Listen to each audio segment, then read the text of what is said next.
نحمدہ ونصلی ونسلم علی رسولہ الکریم اما بعد فاعوذ باللہ من الشیطان الرجیم بسم اللہ الرحمن الرحیم الصلاۃ والسلام علیک یا سیدی یا رسول اللہ وعلی آلک واصحابک یا حبیب اللہ۔ حضرت یحییٰ بن ابی ایوب الخزائی رحمۃ اللہ علیہ فرماتے ہیں، جب حضرت عمر فاروق رضی اللہ تعالیٰ عنہ کا دور تھا، وہ وقت کے امیر تھے، خلیفہ تھے، اس ٹائم ایک نیک صورت انسان، بڑا ہی نیک بچہ تھا، اس کو حضرت عمر فاروق بہت زیادہ پسند کرتے تھے، لائک کرتے تھے ان کو۔ وہ ہمیشہ نیکی میں مشغول رہتا تھا۔ جب عشاء کی نماز پڑھ کے اپنے گھر روانہ ہوتا تھا تو اپنے والد گرامی کی خدمت میں مشغول ہو جاتا تھا۔ ان کی ڈیلی کی یہ روٹین تھی، آنا جانا، عشاء کی نماز پڑھ کے گھر جانا۔ اسی ٹائم ان کے راستے میں ایک بد کردار عورت تھی جن کا گھر تھا، وہ اس پہ فدا ہو گئی، ان پہ فدا ہو گئی۔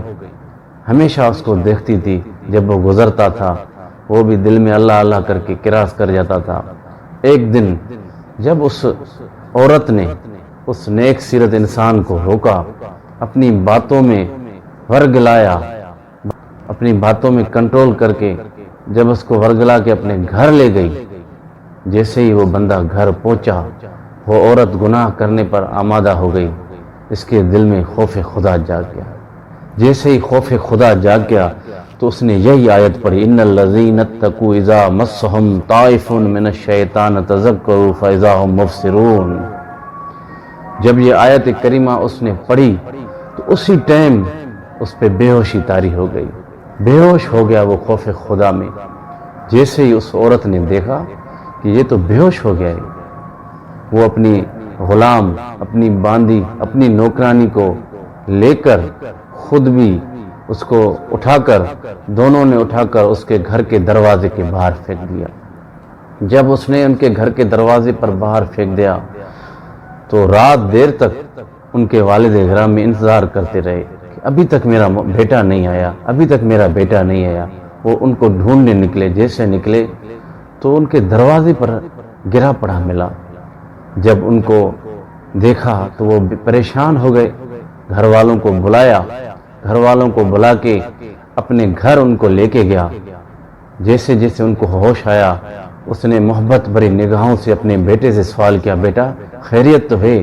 ان کی زبان سے وہی الفاظ نکلے، ابا خیر ہے، ابا جان خیر ہے، مجھے کچھ نہیں ہوا۔ پھر اس کے والد گرامی نے پوچھا، بیٹا کیا ہوا تھا مجھے بتاؤ۔ اس بندے نے، اس انسان نے سارا واقعہ اپنے والد کو سنایا۔ جیسے ہی سنایا تو اس کے والد نے پوچھا، کون سی آیت تم نے پڑھی تھی؟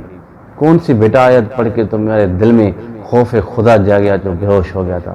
اسی نے اسی ٹائم وہی آیت قرآن مجید کی تلاوت کی۔ جیسے تلاوت کی اس کے دل پہ اور خوف خدا چھا گیا، پڑھتے پڑھتے وہ بے ہوش ہو گیا۔ اس کا والد اس کو ہلاتا رہا مگر اچانک ان کا دم پرواز ہو گیا۔ بڑا افسوس ہے ان کے والد کو۔ اسی ٹائم راتوں رات کفن دفن کا اہتمام کر کے رشتہ داروں کو بلا کر اسی ٹائم ان کو قبرستان میں جنازہ پڑھ کے دفن کر دیا۔ صبح جب ہوئی تو حضرت عمر فاروق وقت کے حاکم تھے، اس کو جیسے پتہ چلا کہ اس بندے کے ساتھ ایسا ہو گیا ہے تو وہ تعزیت کرنے ان کے والدین کے پاس گئے کہ مجھے کیوں نہیں بتایا، مجھے بتاتے، میں بھی ان کے جنازے میں شامل ہوتا۔ تو ان کے والد نے کہا کہ ہمیں رات کے وقت جلدی تھی، اس لیے جلدی میں دفن کر دیا۔ تو حضرت عمر فاروق نے فرمایا کہ مجھے اس کی قبر پہ لے کے چلو، مجھے اس کی قبر پر جانا ہے۔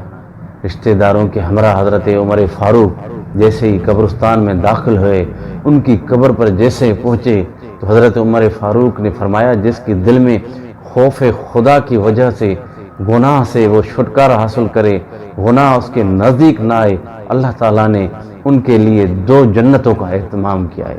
جیسے ہی حضرت عمر فاروق کی زبان سے یہ الفاظ طاری ہوئے، الفاظ نکلے، اسی ٹائم ان کی قبر سے آواز آئے کہ عمر فاروق وقت کے آپ خلیفہ ہیں، اللہ تعالیٰ نے مجھے 2 جنتیں دے دی ہیں، ایک نہیں 2 جنتیں مجھے مل گئی ہیں۔ دیکھو خوف خدا کا یہی خوف